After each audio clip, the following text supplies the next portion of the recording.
Is American Sniper based on a true story? The movie claims to tell the true story of Chris Kyle, but it took artistic liberties with Kyle's life and changed the book's narrative.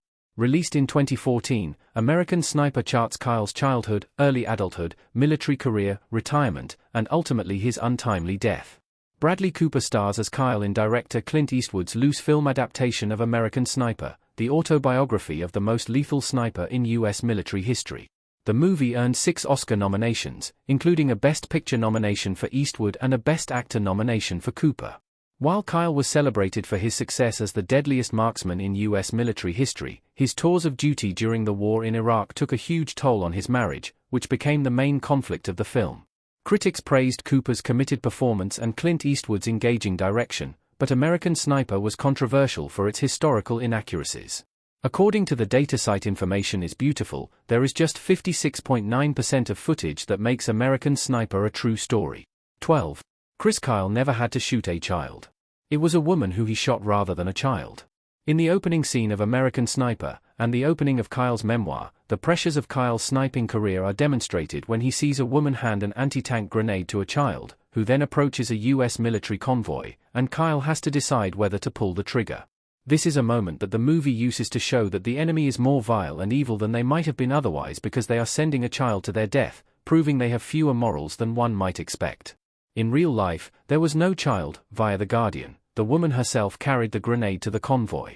Kyle described this incident as the only time I killed anyone other than a male combatant. This is still a tough issue, but it was an adult woman who was the threat, and she did this of her own volition. However, in the movie, it wouldn't have had the same impact that it did when he had to decide whether to kill a child or not. 11. The 1998 U.S. Embassy bombings didn't influence Kyle's decision to enlist. Kyle wanted to enlist since high school. In the movie, Bradley Cooper's Kyle is motivated to enlist in the U.S. military when he watches the 1998 U.S. Embassy bombings on television, but this didn't influence his real-life decision to enlist. Kyle had intended to join the military after he graduated from high school. The filmmakers simply used it as a visual shorthand to demonstrate Kyle's need to defend his country. It also had nothing to do with a cheating girlfriend, as the film suggests. In the book on which the movie is based, there is no cheating girlfriend, so this was just added to the film as one of the reasons he wanted to get away and join the military. In the movie, this was when he approached the recruitment office to enlist.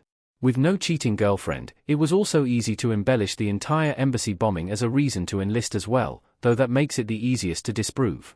Kyle enlisted on August 5, 1998, and the U.S. Embassy bombings took place on August 7, 1998, 2 days after he enlisted. 10. Rodeo injuries almost prohibited Kyle from joining the military. Kyle wasn't accepted at first like he was in the movie.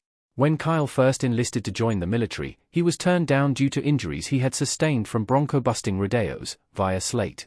While he did get a full-time ranch job after he left Tarleton State University after attending for 2 years, before dropping out, Kyle got a call from Navy recruiters who had changed their minds and decided to accept him into the Marines. The movie streamlines this part of the story to save time, so Kyle goes straight from the rodeo circuit to Marine weapons training. The timeline here is also crucial in disproving this discrepancy when exploring how much of American Sniper is based on a true story. Kyle became a professional bronco rider in 1992, but the injury ended his career and he then went to Tarleton State University from 1992 to 1994.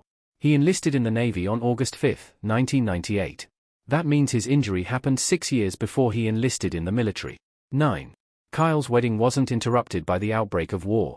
Kyle already knew about his deployment. In the movie adaptation of American Sniper, Kyle's wedding to his wife, Taya, played by Sienna Miller, is interrupted by the news that America is going to war following the 9/11 terrorist attacks. In real life, via Slate, Kyle had already learned that he was going to be deployed, so he and Taya decided to get married during a brief period of leave from military training before he was shipped off to war. Kyle went into great detail about his meeting Taya and falling in love in his book. This relationship began after he finished his SEAL training. However, the big change came when discussing their wedding itself. Making the wedding get interrupted because America declared war caused tension, pain, and struggles in their relationship and eventual marriage.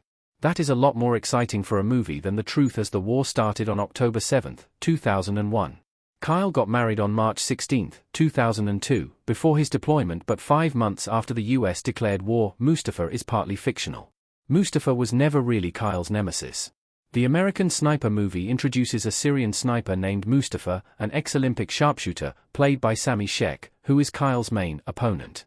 This is a partially fictional character, via The Guardian. A notorious sniper is briefly mentioned in one paragraph of Kyle's memoir, but he's not the main villain of the story like he is in the movie. In his book, Kyle wrote, "I never saw him, but other snipers later killed an Iraqi sniper we think was him." This is one of the most Hollywoodized elements of the film adaptation. The movie dedicates its climactic sequence to Kyle and Mustafa's dramatic fight to the death. The fact that Kyle never battled this sniper to the death in real life shows that sometimes a movie has to fictionalize things to create a more exciting story. Just showing Kyle killing people from a long distance without facing danger wouldn't have made for a good enough movie. American Sniper needed a villain, even if he didn't exist in real life. 7. The Butcher is fictional. The Butcher was made specifically for the movie.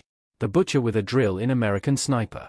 Mido Hamoda plays The Butcher, an infamous terrorist who attacks small children, in the movie adaptation of American Sniper. The Butcher is depicted as Al-Qaeda leader Abu Musab al-Zarqawi's second-in-command.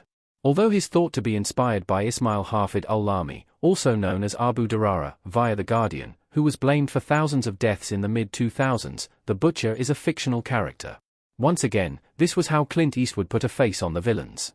Having Kyle shoot people from a long distance as a sniper does not make for a personal movie experience. The movie needs evil people doing evil things to make Kyle's kills mean something more.